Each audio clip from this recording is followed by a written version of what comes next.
नमस्कार दोस्तों, ओमकार चौधरी शो में आपका स्वागत है।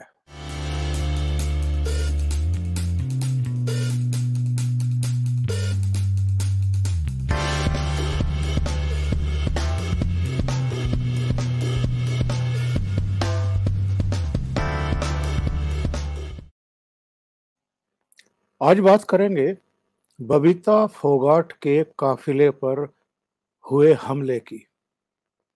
वो मेरठ जिले में भारतीय जनता पार्टी के पक्ष में अपील करने के लिए घर-घर जाकर के संपर्क कर रही थी। दबथवा गांव, जो संयोग से मेरा अपना गांव है, वहां पर जब वो घर-घर जाकर के संपर्क कर रही थी, तो राष्ट्रीय लोकदल और समाजवादी पार्टी के कुछ समर्थकों और भारतीय जनता पार्टी के समर्थकों के बीच पहले गाली-गलौच हुई, उसके बाद मारपीट शुरू हो गई।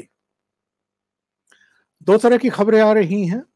एक में कहा जा रहा है कि जब ये नौबत आई, टकराव की स्थिति बनी, तो बबीता वहां से चली गई थी और बाद में दोनों दलों के जो कार्यकर्ता हैं वो आपस में भिड़ गए। इसमें कुछ घायल हुए हैं, उनको अस्पताल ले जाकर के उनका उपचार कराया गया है। भारतीय जनता पार्टी के समर्थक हैं जिनको चोटें आई हैं। इस मामले की एफआईआर भी सरधना थाने में दर्ज करा दी गई है। लेकिन सवाल यहाँ ये उठता है कि चाहे दबथुआ हो, चाहे करनावल हो, चाहे सकौती और दूसरी जगहें हों, ये स्थान-स्थान पर भारतीय जनता पार्टी और राष्ट्रीय लोकदल और समाजवादी पार्टी के कार्यकर्ताओं के बीच में इस तरह की झड़पें क्यों हो रही हैं? सबसे ज़्यादा जो शर्मनाक स्थिति है, वो ये है कि गीता और बबीता, ये दो ऐसे चेहरे हैं जिन्होंने राष्ट्रीय अंतर्राष्ट्रीय स्तर पर भारत का नाम रोशन किया है। या तो सरहद पर जो जवान होते हैं वो हमारा मस्तक ऊपर करते हैं, ऊंचा करते हैं, या जो हमारे खिलाड़ी होते हैं जब भी अंतर्राष्ट्रीय प्रतियोगिताओं में मेडल जीतते हैं तो वो हमारा गर्व से सीना चौड़ा कर देते हैं और मस्तक को ऊंचा कर देते हैं। मुझे याद है, मैं अपने एक सहयोगी मदन बालियान के साथ, जो आजकल अमर उजाला में हैं, मुजफ्फरनगर, उनके साथ गीता और बबीता से मिलने के लिए भिवानी के उनके गांव बलाली गया था। लंबी बातचीत हुई थी, लंबा इंटरव्यू था। मुझे पता नहीं था कि करीब 10-12 साल बाद इन दोनों बहनों में से किसी एक बहन के साथ मेरे ही गांव में इस तरह की बदसलूकी हो जाएगी, इस तरह की चीजें उनके सामने पेश आ जाएंगी। दोनों बहनें जिनके जीवन पर आमिर खान ने दंगल जैसी फिल्म बनाई, जिसने बहुत बड़ा व्यापार अपने देश में भी किया, चीन में भी किया, और कई ओवरसीज, कई देशों में बहुत अच्छा कारोबार उस फिल्म ने किया था।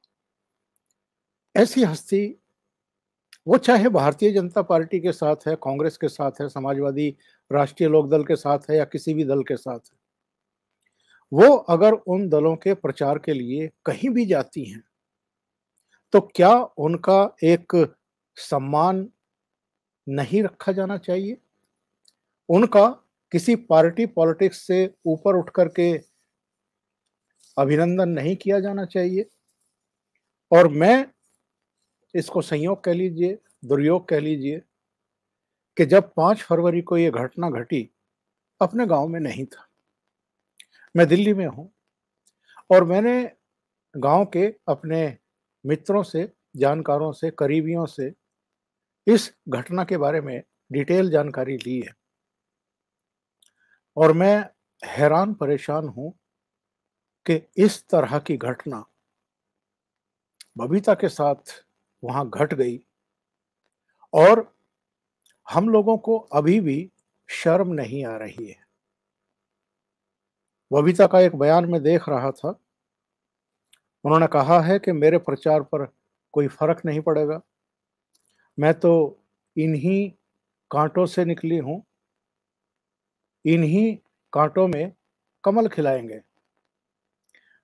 और उन्होंने ये भी कहा कि बहन बेटियों की इज्जत पर हाथ उठाने पर मुजफ्फरनगर के भाइयों ने जान दे दी थी, और तुम लोग उन बहनों के ऊपर ही हाथ उठा रहे हो, ये बड़े शर्म की बात है।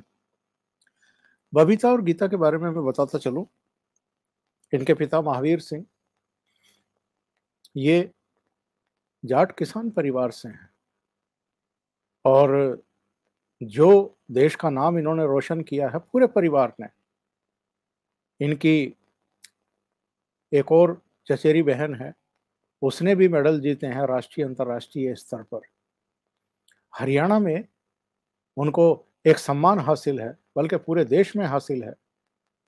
और उत्तर प्रदेश हो, मेरठ हो, ये कोई उससे अलग नहीं है। हर जगह उनका एक अभिनंदन होना चाहिए, उनका एक सम्मान होना चाहिए। वो किस पार्टी के लिए प्रचार कर रही हैं, किसके लिए वोट मांग रही हैं, ये बहुत ज्यादा मायने नहीं रखता है। लेकिन जैसे दृश्य उनके सामने उपस्थित हुए, वो तो शर्मसार करने वाले हैं। और बबीता ने यह भी कहा कि इस तरह की अगर गुंडागर्दी हो रही है तो जाहिर है वो जहां जहां प्रचार के लिए जाएंगे इस तरह के दृश्य उनके सामने उपस्थित हो सकते हैं। और लगे हाथ उन्होंने जिस पार्टी के लिए वो आई, तो बहन बेटियों से ये अपील भी कर डाली कि इसका जवाब यही है कि आप लोग वोट करें जम करके। और यही ऐसे लोगों का सही जवाब है। ये तो उनका बयान था, लेकिन मैं पिछले कुछ दिनों के, चाहे योगी आदित्यनाथ हो, चाहे जयंत चौधरी हो, या अखिलेश यादव हो, या राकेश टिकैत के बयान हो, और आज द लल्लन टॉप को जो बयान राकेश टिकैत के बड़े भाई ने दिया है, नरेश टिकैत ने, मैं उसको भी देख रहा हूं और हैरान हूं कि किस तरह की बयानबाजी इन्होंने शुरू कर दी है। क्या ये पॉलिटिशियन, चाहे भारतीय जनता पार्टी के हों या भारतीय जनता पार्टी के विरोधी दलों के हों या किसान संगठनों के हों, जो कहते तो अपने आप को अराजनीतिक हैं, लेकिन सीधे सीधे सबको दिखाई दे रही है कि ये कैमरों पर राजनीति कर रहे हैं। वरना चुनाव की प्रक्रिया शुरू हो चुकी है।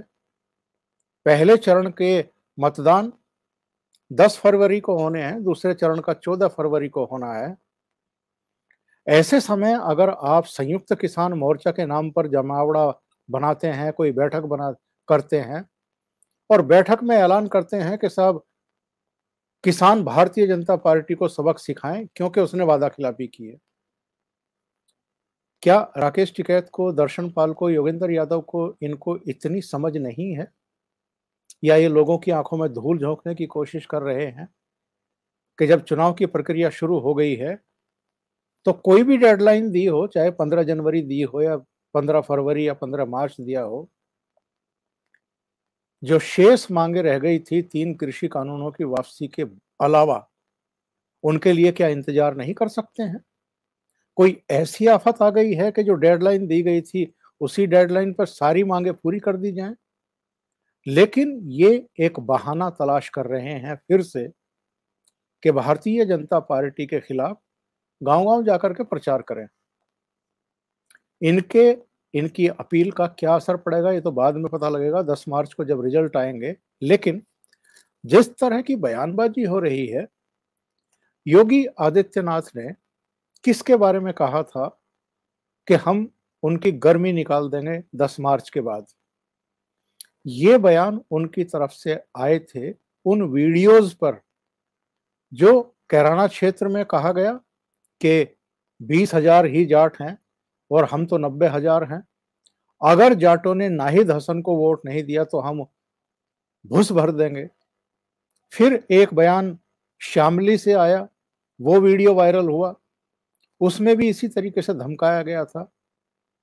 एक वीडियो वायरल हुआ था आदिल चौधरी का, जो मेरठ साउथ सीट से समाजवादी पार्टी के कैंडिडेट हैं, और अभी 4-5 दिन पहले एक वीडियो सामने आया जो रफीक अंसारी हैं, मेरठ शहर सीट से समाजवादी पार्टी के ने। उन्होंने हिंदू गर्दी शब्द का इस्तेमाल किया कि इन्होंने पिछले 5 साल से हिंदू गर्दी मचा रखी है थानों में, और हम 10 मार्च के बाद इनको देख लेंगे। इस तरह के बयान देकर के जो माहौल खराब करने की कोशिश कर रहे हैं, उनके बारे में योगी आदित्यनाथ ने ये कहा था कि 10 मार्च के बाद जो मई जून की गर्मी होती है उसको भी हम शिमला बना देते हैं, तो इनको भी 10 मार्च के बाद शांत कर देंगे।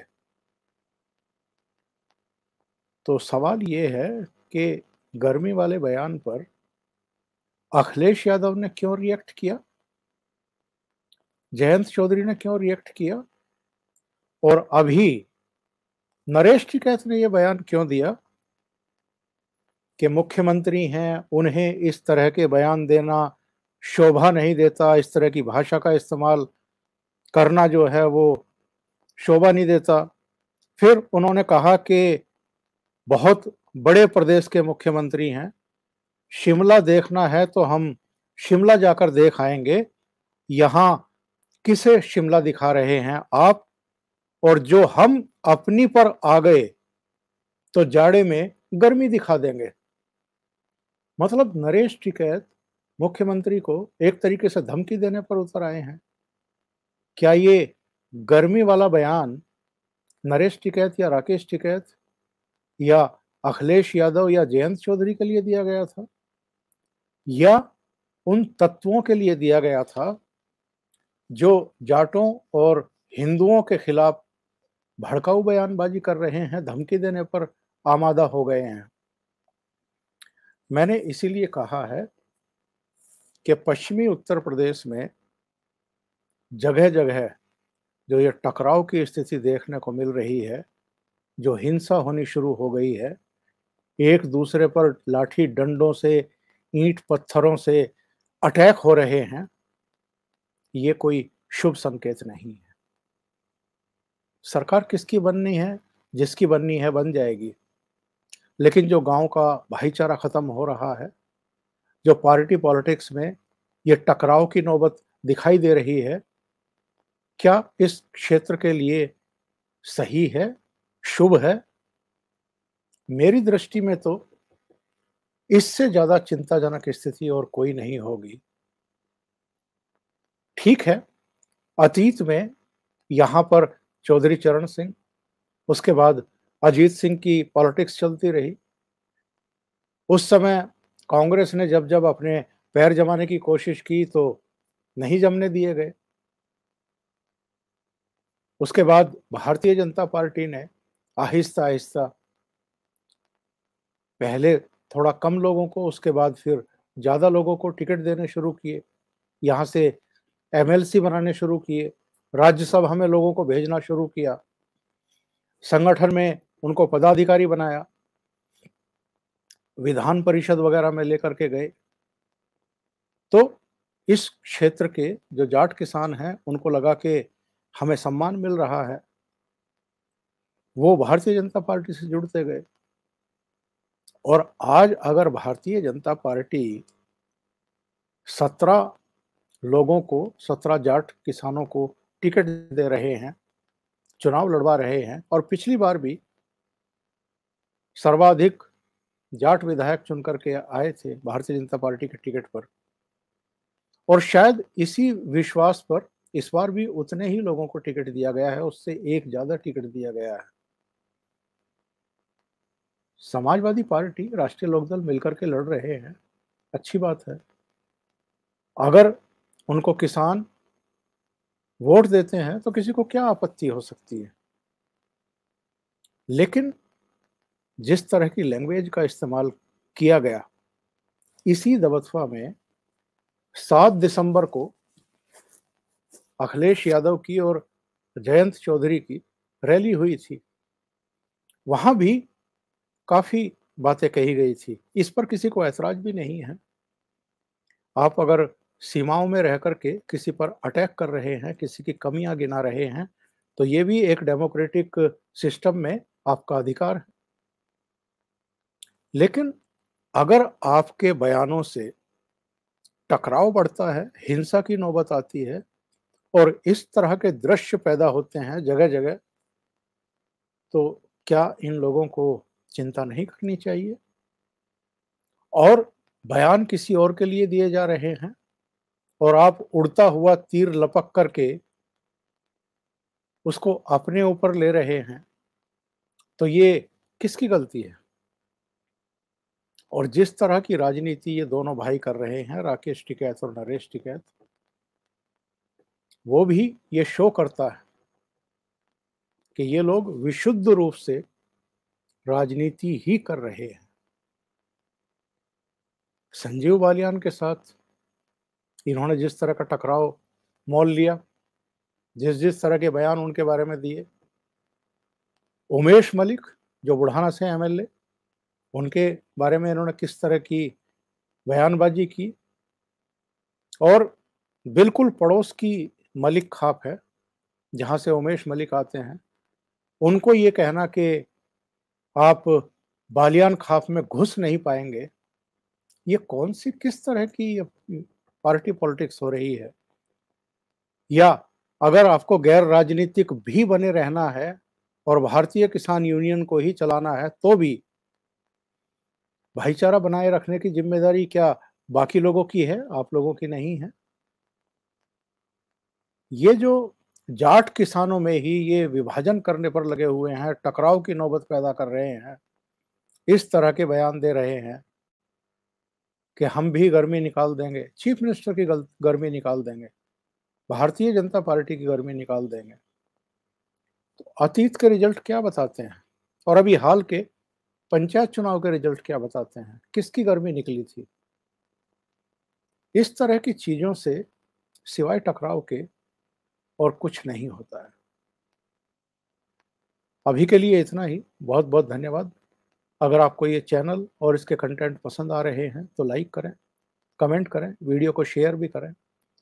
अभी तक अगर आपने ये चैनल सब्सक्राइब नहीं किया है तो सब्सक्राइब कर लें और साथ में लगे बेल आइकॉन को दबा दें, ताकि आगे आने वाले वीडियो और उनके नोटिफिकेशन आप तक पहुंचते रहें। बहुत बहुत धन्यवाद। नमस्कार।